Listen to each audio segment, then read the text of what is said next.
Alhamdulillah bisa hadir di tengah-tengah kita. Memang hidup itu butuh perjuangan. Orang itu butuh perjuangan, berperjuangkan akidah. Orang yang tidak punya akidah, yang gak memperjuangkan akidahnya, itu sama dengan orang yang makan, tidur, pipis dan sebagainya. Gak punya tujuan hidupnya. Oleh karena itu, kalau tadi disampaikan tentang sejarah, kalau kita melihat sejarah orang Tuban itu biasa bertengkar, Pak. Bisa lihat itu mulai Rogolawi Tuban, orang Tuban bukan penakut, pendekar semua orang Tuban itu. Tetapi pada sore hari ini nanti akan dibuka. Kayaknya itu orang Tuban tapi sopan-sopan gitu. Lah oleh karena itu kalau di dalam kesejarahan dengan Pasuruan juga masih saudara itu, Paten Nambi sama Rogolawi ini. Oleh karena itu nanti biar dibongkar bagaimana semangat daripada PWI di Kabupaten Tuban, nanti akan disampaikan oleh panjenenganipun Bapak Kiai Haji Imaduddin Usman Al-Bantani. Kemudian nanti juga ada sesi jawab, tanya jawab, sehingga kegiatan sore pada hari ini bisa maksimal. Jenengan seluruhnya bisa menyampaikan apa yang menjadi unek-uneknya begitu. Oleh karena itu langsung saja kita persilakan kepada beliaunya Bapak Kiai Haji Imaduddin Usman Al-Bantani yang sore hari ini sudah ada di depan kita. Tafadhol masykur.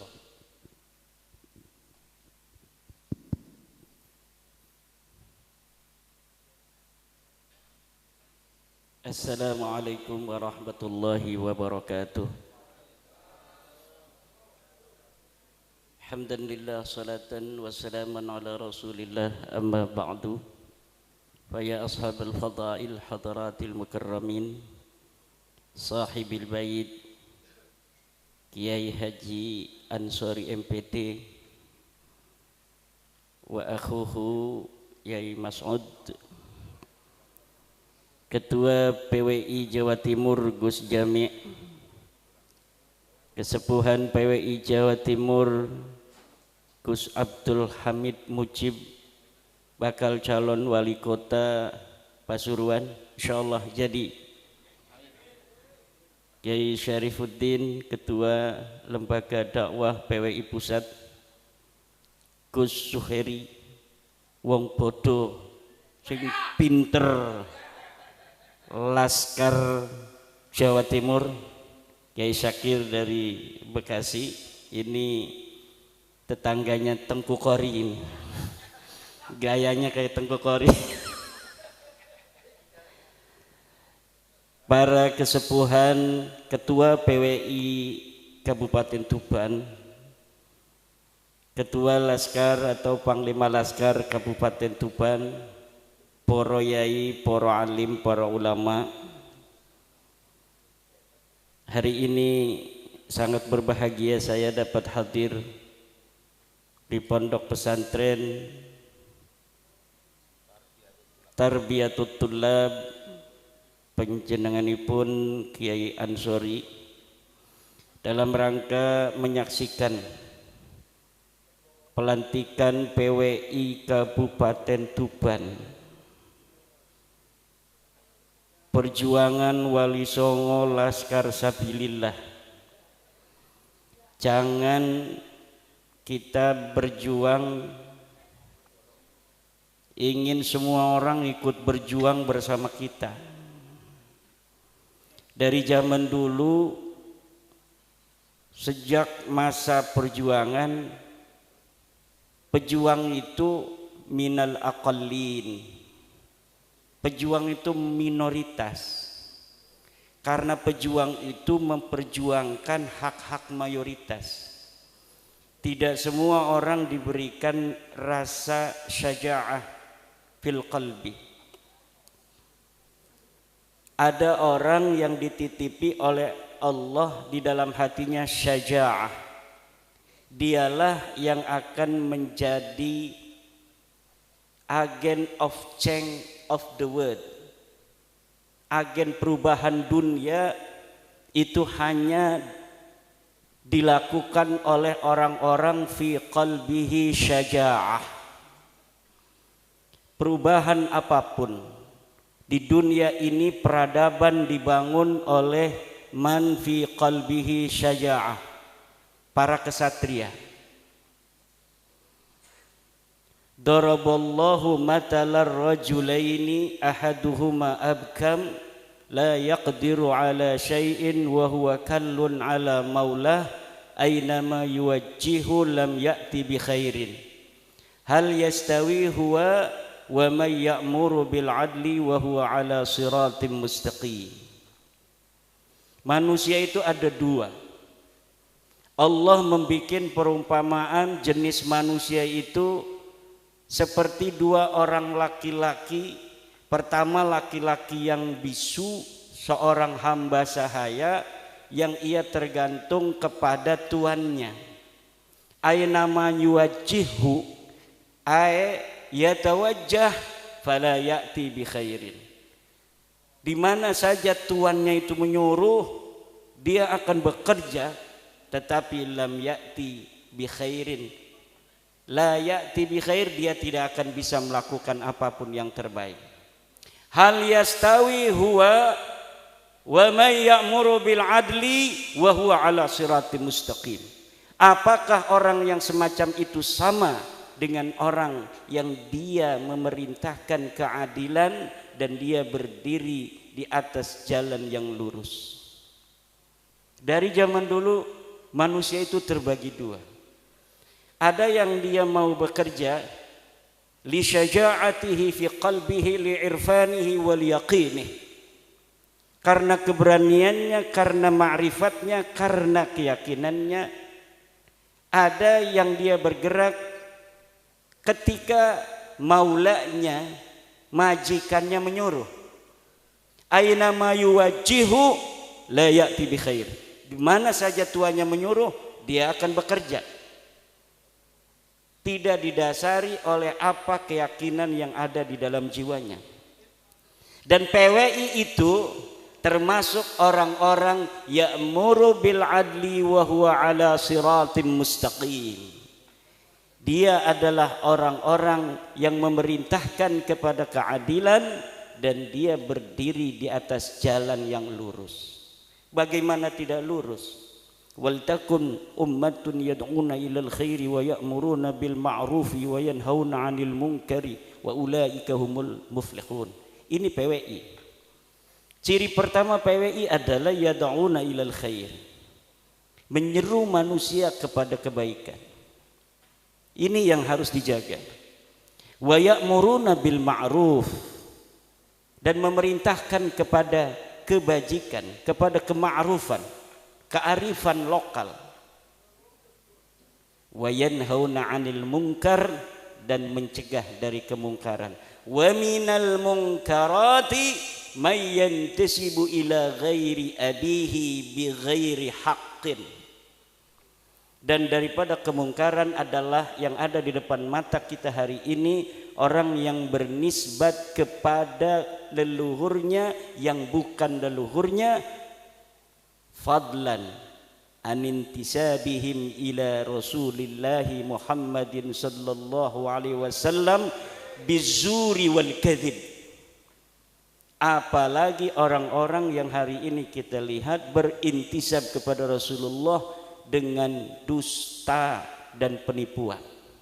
Dengan penipuan dan dusta, dan kedustaannya ini terverifikasi di dalam kitab-kitab sejarah.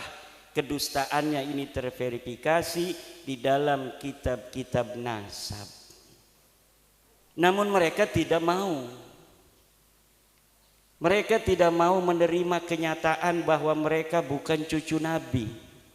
Masa iya kita lahir sebagai cucu Nabi kok mau mati jadi mantan cucu Nabi? Di sini ada rasa gimana gitu. Masa iya kita sejak kecil jadi cucu Nabi kok mau mati Gus Jami kita jadi mantan cucu Nabi?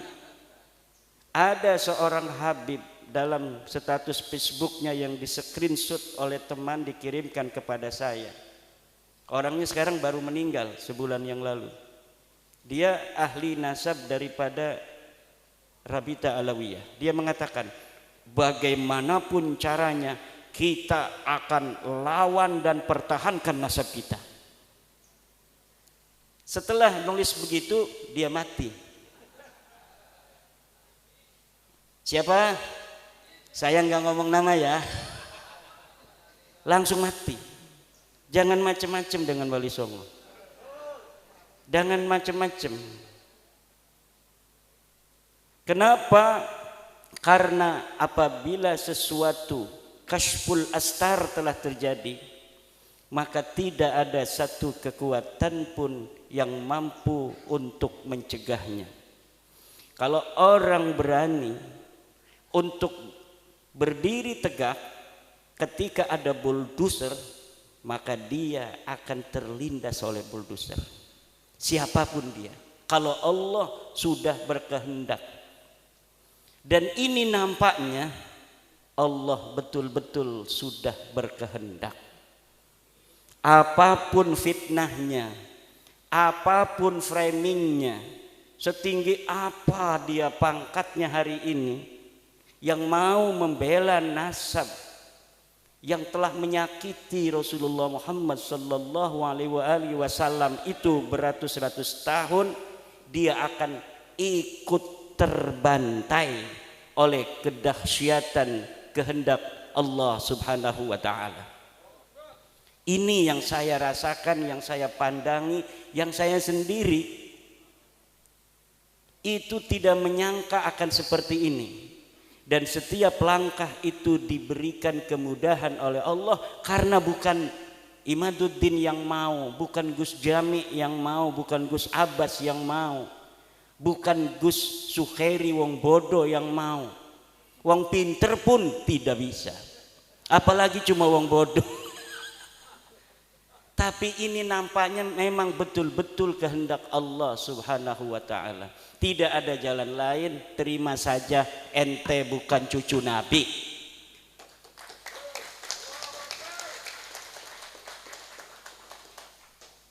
Terima saja. Kalau tidak terima, bahaya. Bahaya. Secara ilmu nasab sudah terbukti. Mereka menisbatkan diri kepada Ahmad bin Isa yang ada di abad ketiga, keempat. Menurut versinya mereka keempat. Menurut versi saya sebenarnya beliau hidup di abad ketiga. Tetapi menurut Ba'alwi dia wafat 345 Hijriah. Menurut yang saya baca, tahun 243 beliau sudah berumur 20 tahun ada di Madinah Al-Munawwarah. Berarti ketika wafat 345 ini orang yang bernama Sayyid Ahmad bin Isa sudah berumur 131 tahun. Dan itu walaupun mumkinat indallah tetapi nadirul wujud.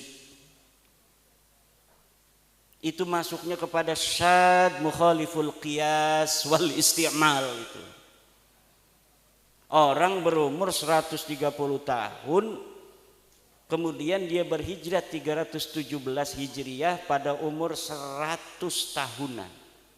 Ngapain dia berhijrah dari Basra umur 100 tahun? Bentar lagi mau mati. Orang-orang yang suka merantau juga kalau udah kerasa tua umur 60 tahun banyak yang pulang tuh kalau orang Banten. Orang Banten itu orang yang rantaunya rantau palsu. Dia ke Jakarta tuh sampai tua, kalau mau mati kerasa pulang dia. Enggak kuat, enggak kayak orang Padang, enggak kayak orang Wonogiri. Orang Wonogiri ada di kampung saya itu. Sampai meninggal beliau di situ. Kuat, tapi orang Banten itu memang begitu. Dia ke Palembang tuh. Banyaknya ke Palembang, ke Jakarta. Tapi kalau udah umur 60-70 tahun dia pulang, nyari-nyari makam yang masih kosong. Pengen dimakamin di kampung. Nah ini ada orang umur 100 tahun katanya hijrah pada 317 Hijriah. Namanya Ahmad bin Isa. Pak, itu bukan Ahmad bin Isa yang punya ayah Muhammad An-Nakib, Pak. Itu bukan kakek kamu mah ini namanya Ubaid bin Isa bin Alwi bin Muhammad bin Himham bin Aon. Itu kakek kamu. bukan Ahmad bin Isa yang cucunya Nabi Muhammad sallallahu alaihi wasallam. Ini kitabnya ada Tuhfatuz Zaman. Ini ada kitabnya Al-Ansab Al-Ahdaliyah. Karena mereka dengan Bani Ahdal itu sepupu, kakeknya satu. Masa kita sepupu satu kakek dari garis ayah, dari kakeknya ini ke barat, ini ke timur? Enggak mungkin. Lalu kalau masih mengelak dari sisi ilmu nasab, dari ilmu sejarah, tes DNA sekarang memverifikasi bahwa memang mereka bukan keturunan Arab, mereka orang Ajam. Ba'lawi ini orang Ajam. Wajahnya mirip kayak wong Arab, setitik doang mirip, gedeleng bener-bener baca selawat malarab gedeleng deke kayak wong Arab. Bukan, mereka bukan orang Arab dan mereka bukan keturunan dari baginda kita Nabi besar Muhammad sallallahu alaihi wasallam. Dalam darahku mengalir darah Rasulullah. Endi getihmu diperiksa. Batur-bature dulur-dulure wis diperiksa 180 wong ning Yaman wis diperiksa. Ya kabeh haplogrupe G, mayoritas G, ana sing E, ana sing R siji loro iku berarti wong sing dibaklawi kaken. Dudu baklawi karena wong gedean bengene iku dibaklawi kena. Padahal dudu baklawi kayak Wali Songo dibaklawi no. Jadi dari dulunya memang ada upaya-upaya perebutan tokoh-tokoh yang dia bukan keluarga Baklawi, kemudian dibaklawikan. Buktinya mana? Hasil tes DNA 180 itu 99% G, tapi ada beberapa orang yang beda.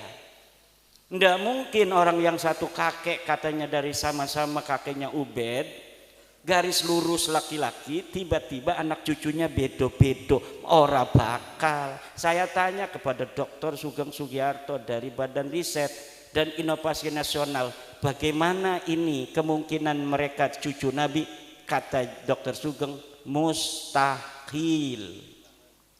Mustahil ning akidah iku apa artine? Mual bakal, ora ta'alluq lil mumkinat ora. Mustahil mah sesuatu yang tidak mungkin terjadi. Seperti Allah itu ada dua, itu hukumnya mustahil.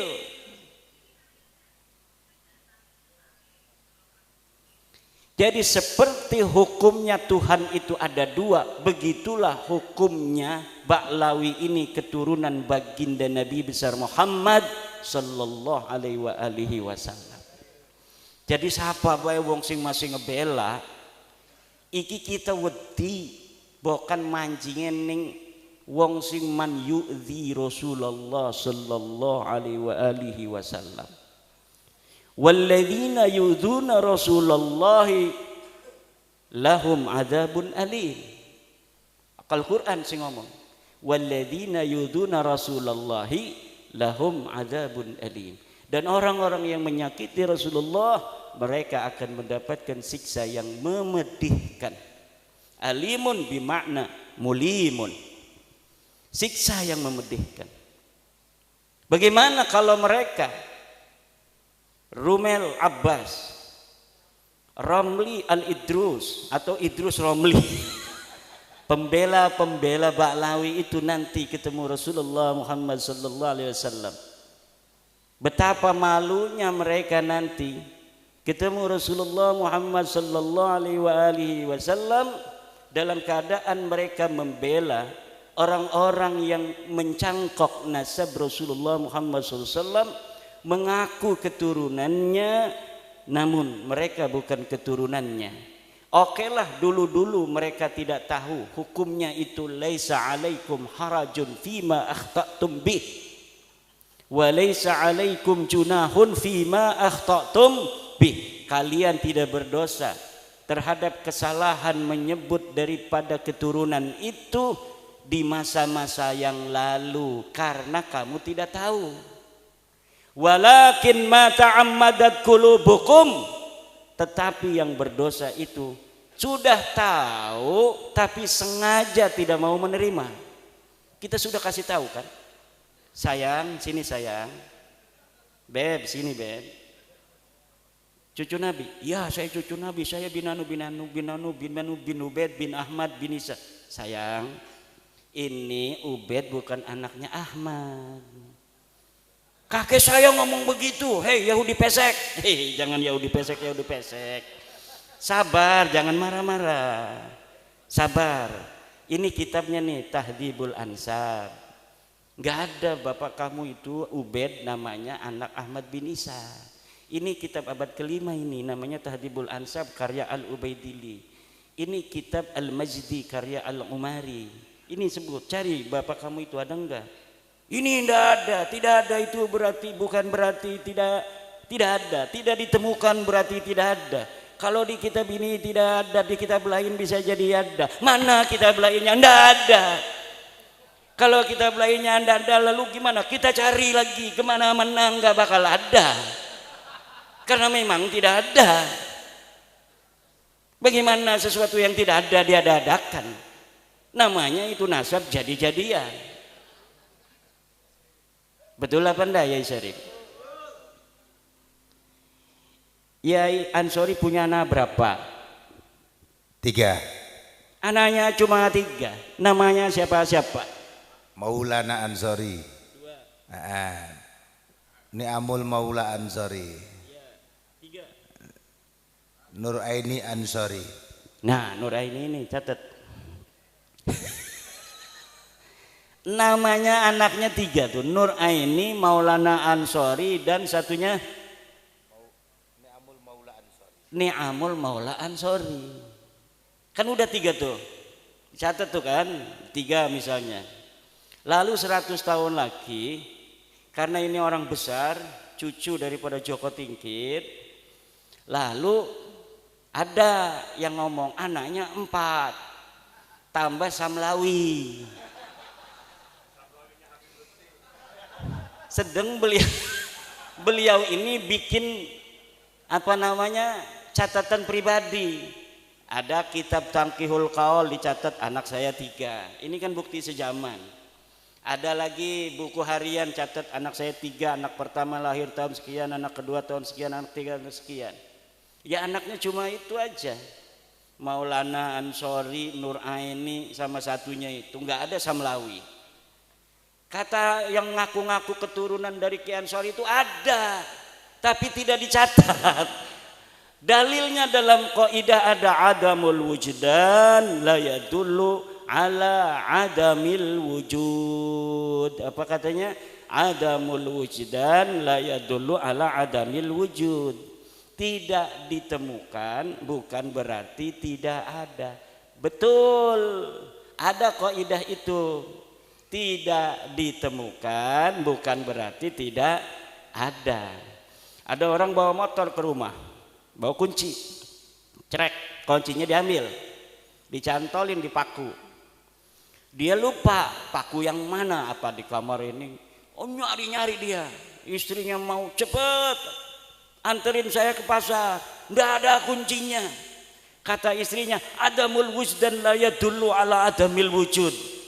Betul itu, karena ada apa? Lahu qarinah, ada qarinah. Apa qarinahnya? Dia punya motor, dan kalau dia itu naruh motor depan rumah, biasanya kuncinya dibawa ke dalam dan biasanya dicantolin. Dicari-cari nggak ketemu bukan berarti tidak ada. Ada kuncinya dalam rumah tapi belum ditemukan. Tetapi dia harus punya lahu dalilun wa hujjatun wa qarinatun. Qarinahnya apa? Adanya motor di depan rumah, motor dia. Masa iya dia punya motor nggak punya kunci? Betul apa tidak? Kemudian dia biasanya bawa kunci itu ke dalam rumah. Kemudian dia inget naruh di paku. Itu qarinahnya banyak, hujahnya banyak, dalilnya banyak. Hanya belum ditemukan aja itu kunci. Tapi Ubed ini sebagai anaknya Ahmad ini laisa lahu qarinah, laisa lahu dalil, wa laisa lahu hujjah. Nggak boleh pakai dalil la adamul wujdan la yadullu ala adamil wujud. Tetapi pakai dalilnya adalah al ilmu bi adami dalili dalilun. Mengetahui tidak adanya dalil adalah dalil bahwa memang orang itu tidak ada. Atau memang minimal orang itu bukan anak Ahmad bin. Yang kedua pakai dalilnya adalah la ibrata bidzannil bayyini khata'uh. Tidak direken, tidak dihitung sebuah sangkaan yang telah jelas salahnya. Guru-guru kita, yai-yai kita, mbah-mbah kita tidak pernah nanya-nanya silsilah kalau ada Habib. Ada Habib, ana Habib turunan Nabi, Masya Allah, terima kasih Bi, barokah doain pondokane. Doa Allahumma sholli ala sayyidina. Siapin, gak punya duit juga. Alhamdulillah. Kenapa? Husnudzon. Namanya husnudzon. Namanya dzon. Namanya kita terima saja, mudah-mudahan ada barokah. Kata ketum juga barokah kalau kita husnudzon. Betul, orang husnudzon itu barokah. Tetapi apabila sebuah dzon itu qad tabayyana khata'uhu fala sabila lahu bidalil, maka tidak boleh lagi dijadikan dalil. Kalau sudah ada dalilnya nggak bisa.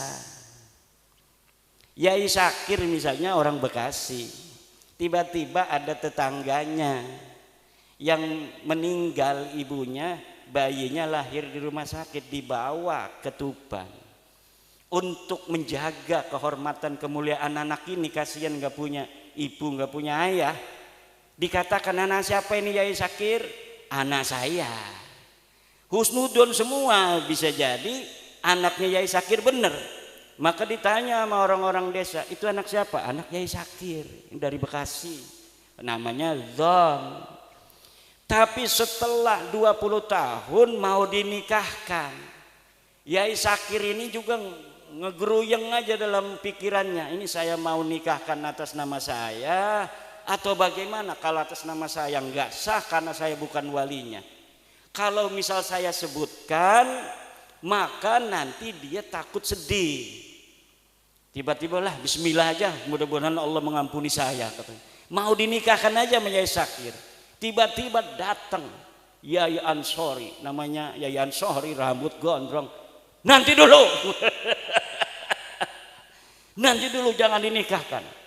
Ini saya telah dapat informasi dari Bekasi bahwa ini bukan anaknya Kak Haji. Ini anaknya tetangga Kak Haji, ibunya meninggal, Kak Haji kasihan, kemudian Kak Haji asuh dia sebagai anak sendiri. Nggak bisa nikah. Mana katanya dalilnya? Ini tuh rumah sakitnya. Ini bukti dari rumah sakit bahwa ini bayi anaknya Samlawi. Samlawi lagi. Ibunya Samsiah. Bukan anak Haji. Dulu-dulu kalau orang sampai ditanya di pengadilan pun, di pengadilan Tuban, ini si anak ditanya, "Hei, apa namanya Gus Jami, anak siapa itu? Kamu bersaksi di depan pengadilan setelah disumpah." Saya tanya, kata hakim, anak siapa itu? Anak Yai Syakir. Sah apa tidak? Sah. Karena suhroh wal istifadah. Sudah tasamu' bainan nas fi palang wa fi soko, bahwa anak ini anak Yai Syakir. Tapi ketika surat dari rumah sakit ini sudah ada, jelas ini bukan anak Yai Syakir, suhro istifadoh itu gugur semua.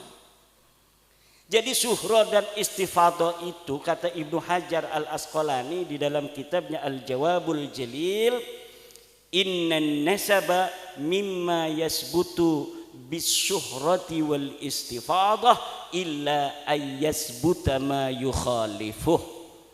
Nasab itu sebagian dari sesuatu yang bisa ditetapkan dengan syuhrah dan istifadah.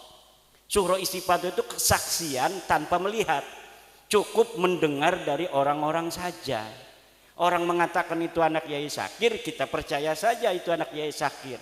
Kalau ditanya oleh hakim anak siapa, kita tidak dianggap berdosa, tidak dianggap berbohong kalau mengatakan anak itu anak Yai Sakir, karena sudah suhro dan istifadah. Dulu sebelum ada penelitian nasab Ba'lawi, orang yang mengatakan Ba'lawi turunan Nabi itu tidak berdosa. Kenapa? Sudah syuhrah wal istifadah. Tapi ketika surat lahirnya ada bahwa Ubaid ini leluhur mereka bukan turunan Ahmad, ya ndak boleh. Kan kitabnya sekarang baru ditemukan. Kitab-kitabnya ini banyak itu sekarang baru ada di Indonesia. Dulu Mbah Hasyim Asy'ari itu nggak mau baca-baca kitab nasab-nasab ngatosin ati. Saya aja ini kerasa hatinya atos 2 tahun mikirin nasab. Biasanya bacanya hikam, baca Quran baru setengah ayat udah menangis, sekarang 10 ayat baru terasa. Kenapa? Atos baca kitab nasab gitu. Nasab dewek duduk. Tapi kewajiban la yajuzu lil alimi kitmanu ilmihi fi hadzal bab. Tidak boleh bagi orang alim untuk menyembunyikan, haram hukumnya. Kalau misalnya Yai Ansori tadi tahu si perempuan itu bukan anaknya Yai Sakir, mau dikawinkan saja oleh Yai Sakir, hukumnya haram. Karena nanti akan berzina seumur-umur itu, kehitungnya. Anaknya tidak sah dinikahkan oleh bukan ayahnya, kok ayah angkat tidak sah menikahkan, tapi Yai Sakir menikahkan yang bukan anaknya. Anaknya mengira bahwa dia itu sudah sah nikahnya, padahal indallahi la yasihhu, inda Syekh Sakir sendiri la yasihhu, inda Ki Ansori juga la yasihhu. Lah ini, nah kita sekarang kasihan sama mereka. Wes dok aja marah-marah dok. Sira tutup putunin Nabi, wong lian bisa tutup putunin Nabi dadi bupati. Ki Abdul Hamid Mujib nyalon wali kota, orang ngandel nasab. Jokowi raja kita, raja besar, ini raja besar Jokowi, jangan macam-macam. Raja besar mengalahkan Raden Wijaya, apalagi Patih Nambi. Apa yang Tuban? Ranggalawe, itu masih leluhur saya itu. Saya masih punya sila ke Ronggolawe, Lembu Peteng, wis macam-macam amat, Kebo Anabrang segala macam itu ada. Orang-orang dulu itu rajin mencatat silsilah. Ada juga yang tidak sama sekali mau.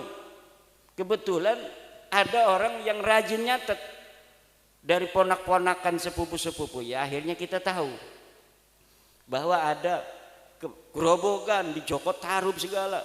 Saya ini masih turunan bidadari Pak, Nawang Wulan. Joko Tarub kan ada di gerobokan tuh. Lah itu tidaklah ada artinya sebuah dzon apabila sudah ada bukti. Tidak bisa. Ada lagi yang bilang jangan fitnah. Ubaidillah, Imam Al-Ubaidillah, imam apa, orang nggak ada namanya di dalam sejarah.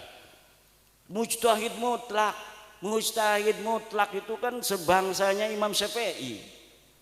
Yang semasa dengan Ubaidillah itu banyak ulama-ulama disebutkan di dalam kitab. Kitab-kitab di Yaman tuh banyak yang dikarang dari abad ke-4, ke-5, ke-6, ke-7, ke-8, ke-9. Katanya di Hadramaut tidak ada kitab yang dikarang karena lagi perang. Nggak sempet yang namanya itu nulis-nulis nasab. Ada Mbak Yai, ada. Ini kitabnya nih. Ini kitab Yaman, namanya kitab Tabaqat Fuqaha il Yaman, abad ke-5, karangan Ibnu Samrah. Ini kitab Asy-Syajarah Al-Mubarakah, menerangkan tentang Ahmad bin Isa. Anaknya 3 tuh, Muhammad, Ali, Husain. Tidak ada namanya Ubaid. wa yu'abbiru bil jumlatil ismiyati hada 'indan nasabin yadullu 'alal hasri. Iftah kitab Syekh Mahdi Rajai Al-Muqibun, qala fi Al-Muqibun idza 'abbara an-nasabuna bil jumlatil ismiyati hada yadullu 'alal hasri. Kalau seorang ahli nasab di dalam kitabnya menggunakan jumlatun ismiyah, fa'aqibuhu min salasati banin, itu kan jumlatun ismiyatun, itu ada hada yadullu alal asri bimana anna auladahu munhasiratun fi salasati baninin la ghairu, tidak ada yang lain.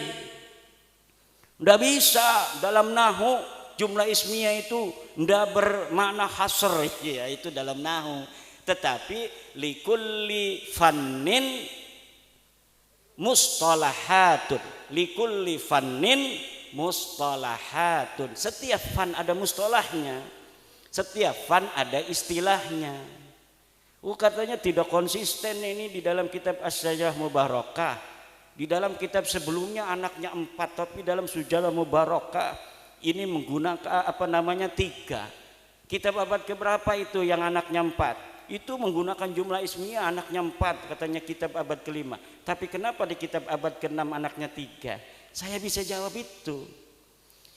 Pada saat itu anaknya 4, tetapi ahli nasab itu punya kaidah yang ditulis itu hanya yang berketurunan. Di abad ke-6 itu yang tersisa dari keturunan orang-orang itu ada 3. Yang tidak berketurunan itu tidak ditulis. Kenapa? Karena adanya kitab nasab ini untuk menjalin silaturahmi orang yang masih hidup. Orang yang sudah ingkirat tidak punya keturunan, yang buat apa ditulis-tulis lagi. Maka kitab nasab kadang-kadang yang lebih tua itu anaknya lebih sedikit. Kalau kitab yang lebih kesana lagi, lebih muda, berarti yang lebih muda itu anaknya lebih sedikit, yang lebih tua lebih banyak. Kenapa? Di abad yang lebih muda, yang abad 9, abad 10, itu bisa jadi keturunannya sudah ingkirat. Yang sudah ingkirat itu tidak lagi ditulis, karena di dalam kitab nasab itu pakainya istilahnya itu fa'aqoba, maka dia berketurunan. Jarang sekali hanya menulis anak, tapi yang menulis itu siapa yang berketurunan. Karena tujuan ilmu nasab itu lisilatil arham wattaqullaha wal arham. Jadi ilmu nasab itu lisilatil arham. Kayak saya mengetahui jalur-jalur silsilah, ketemu dengan Gus Jami, alhamdulillah kita nyambung di Nabi Adam. Alhamdulillah, berarti masih ada satu darah. Ini darah kita ini Pak, di dalam darah kita ini ada darah sampai Nabi Adam alaihi salam. Nih kalau kita misalnya tes DNA-nya dengan 10 sepupu kita ada 10, cek. Misalnya satu kakek, cucunya ada 10, di tes DNA itu generasi kedua mentok di situ sama semua kakeknya tuh. Kalau misalnya generasi yang tes DNA itu generasi yang kelima semua itu nanti di atas kelima nyatu semua.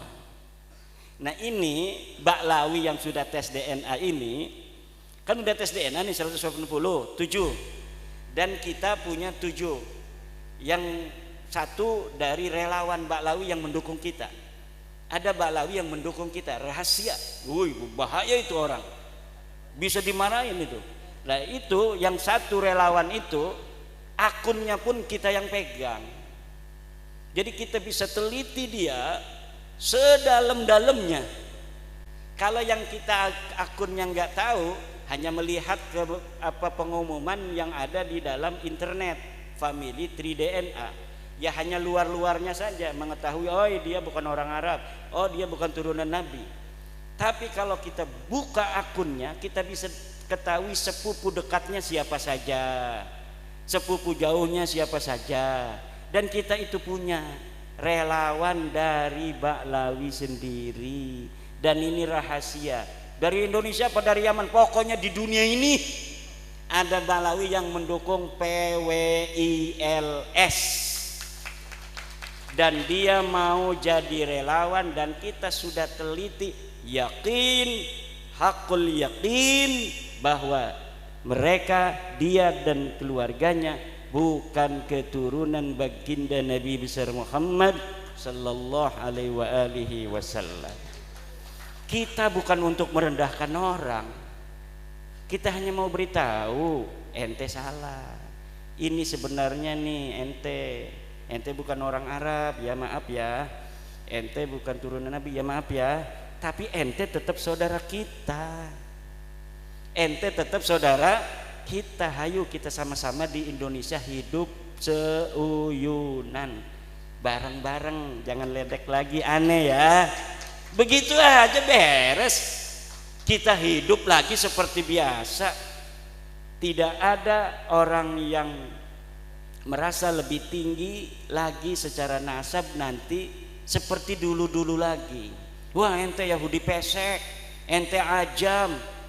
Saya itu pernah loh, makanya terngiang-ngiang itu ada Baklawi yang nyebut guru saya Abu Yamuh tadi, hei orang ajam. Begitu. Jadi Abu Ya pernah marah-marah kepada Baklawi. Baklawi usia ulah asup ke Banten, lamun asup ke Banten sancana ceramah, sia baca tahlil heula 10.000 kali gitu. Marah nih Baklawi. Katanya, hei orang ajam. Wah, kata saya ini boleh juga. Coba mukanya sama muka Abu Yamuh tadi, Araban mana itu? Jenggotnya aja kayak si Abdul Qadir Jailani. Abu Yamuh tadi itu satu, itu udah lama 2018 atau 2019-an, tapi belum menggerakkan saya untuk meneliti. Ketika ada seorang yang sombong, begitu sombong nyuruh orang adzan di pengadilan, ketika asyhadu anna Muhammad, berhenti, itu Muhammad kakek ente apa kakek aneh? Na'udzubillah, saya lihat videonya. Apa benar sih orang begini cucunya Nabi? Saya sering membaca sejarah-sejarah para turunan Nabi, Ali Zainal Abidin, As-Sajjad itu, yang matanya penuh linangan air mata. Kalau dia ketahuan sebagai cucu Nabi, dia pindah lagi ngontrak rumah supaya tidak ketahuan. Kalau dia dikatakan sebagai cucu Nabi, saya katanya takut kalau saya berbuat dosa, Allah akan menimpakan saya 2 kali lipat dosa daripada orang lain. Kenapa? Karena ada dalil dari Al-Quran, istri-istri Nabi yang berbuat salah dosanya 2 kali lipat. Turunan tidak ada di Al-Qurannya, tapi cucunya Nabi itu mengkiaskan istri-istri Nabi dengan cucu Nabi Muhammad sallallahu alaihi wasallam dalam dosa, bahwa dosanya bisa jadi kita juga 2 kali lipat karena ada nisbah kepada Rasulullah Muhammad sallallahu alaihi wasallam. Itu saja. Ada yang ngatain lagi tesis iblis. Wih, tesis iblis. Orangnya orang Sunda, orang Bandung, pakainya udang-udang, pengen dipanggilnya Abuya. Kan kalau Abuya di Banten soma saumad dahri, dhahara zuhduhu wa dhahara wara'uhu wa qara'a al-kutub al-mu'tabarah min al-fiqhi wal tafsiri wal hadis. Kita fikihnya dari mulai Fathul Mu'in, Fathul Wahab, Tuhfatul Munhaj, Nihayatul Muhtaj, Mughnil Muhtaj, beres semua. Tafsirnya dari mulai tafsir Jalalain, Ibnu Katsir, tafsir Marah Labid, tafsir Thabari yang berapa jilid itu tamat Abuya itu di Banten itu. Kitab Syaikhul Qadir Al-Jailani, Al-Ghunyah dan sebagainya yang jarang-jarang dibaca oleh kiai lain dibaca oleh Abuya. Lah ini ada Abuya mengkritik tesis, bukan ngasih dalil. Wis pokokna maulah dalil-dalilan. Wis pokokna mah eta Habib eta bid'ah nabawiyah. Eta turunan Nabi pokokna mah pokokna mah bae. Syekh Hasyim Asy'ari sering sekali tuh bawa-bawa Mbah Hasyim. Padahal dia sama sekali waktu hidupnya dari mulai kecil sampai sekarang belum pernah dia ada di struktur NU, belum pernah ngurusi NU, bahkan dia berseberangan dengan NU. Kalau NU ada hajat punya calon nggak pernah ngedukung calon NU. Kok sekarang ketika bab nasab bawa-bawanya Mbah Hasyim aja Mbah Hasyim. Mbah Hasyim katanya mengisbat Ba'lawi, mana kitabnya Mbah Hasyimnya? Kalau misalnya ada muridnya Mbah Hasyim, mana saksinya yang masih hidup mengatakan Mbah Hasyim mengisbat Ba'lawi? Tidak ada. Mbah Hasyim itu kalau ada Habib dihormati, kiai mah siapa aja dihormatin. Kalau datang dikasih kopi, dikasih kue, begitu. Mbah Khalil Bangkalan katanya hormat kepada Habib. Ya hormat mak kiai kita mah semua orang dihormatin, tapi ada enggak Mbah Khalil mengisbat? Mbah Khalil itu sering nulis kitab loh, ada enggak kitabnya? Yang mengisbat itu Imaduddin Usman Ba'lawi, itu kitab dulu saya Fikratun Nahdiyah, saya mengisbat Ba'lawi, jelas itu kalimatnya, wa min duriyatin nabi atau wa min ahli baitin nabi Ba'lawi, itu namanya mengisbat. Astagfirullah. Ya kan itu walaisa alaikum junahun fima akhta'tum bihi, tidak berdosa saya. Makanya Hanif Alatas itu pakai dalilnya kitab saya, ngajar saya. Kalau Imaduddin sekarang itu katanya dia kemasukan apa, tapi ada ulama Banten namanya Syekh Imaduddin Usman Al-Bantani, wih lengkap itu dalam kitabnya Al-Fiqratun Nahdiyah, dia mengisbat Ba'lawi, gimana lagi? Gayanya kan hebat kalau kita kan kurang gaya, kiai-kiai kita itu ngajar Fathul Muin aja.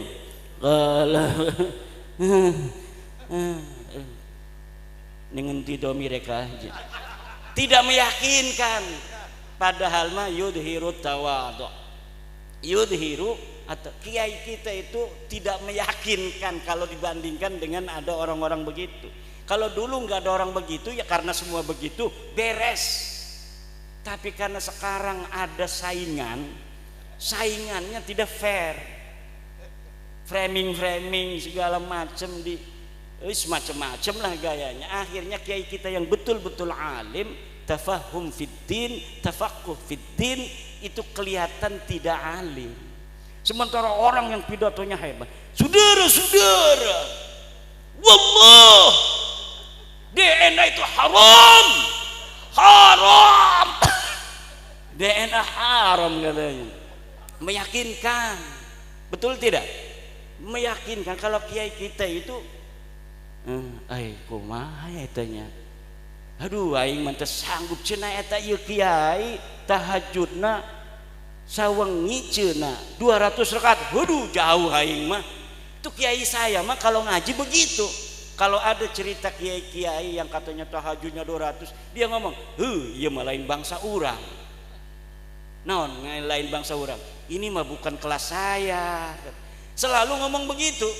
Tapi zaman sekarang ini karena ada orang-orang yang mengajarkan gaya lain dari gaya Wali Songo yang tawadu, itu kalau ada terangin makrifat, orang yang sudah makrifat pada Allah, dia dalam salat jangankan istrinya, anaknya, dirinya sendiri, Masya Allah, tidak ingat kalau dia sedang salat karena khusyuk kepada Allah. Hari model kiai mah jauh, model kiai mah. Kalau dia tidak menunjuk dirinya, zaman sekarang tuh nunjuknya pada jamaah, model kiai mah jauh. Kalau kiai dulu yang ditunjuk dirinya sendiri. Iya mah jauh, lain bangsa orang. Duduk kelas kita iki, duduk kelas kita iki. Begitu gaya kiai-kiai kita dulu. Makanya yai sekarang gayanya agak dirubah. Allahu Akbar, Masya Allah. Coba tadi lihat anak-anak kita lagi marhaba, tunduk, begitu gaya-gayanya. Karena yang diajarkan ketawaduan, akhlak. Tapi sekarang orang yang lagi marhaba, Allah, Allah, waalaikumsalam, nggak ada yang assalamualaikum, dia waalaikumsalam lagi marhaba. Ditanya sama orang setelah dari marhaba, tadi lagi marhaba kamu ngomong waalaikumsalam, Rasulullah mengucap salam kepada kita semua.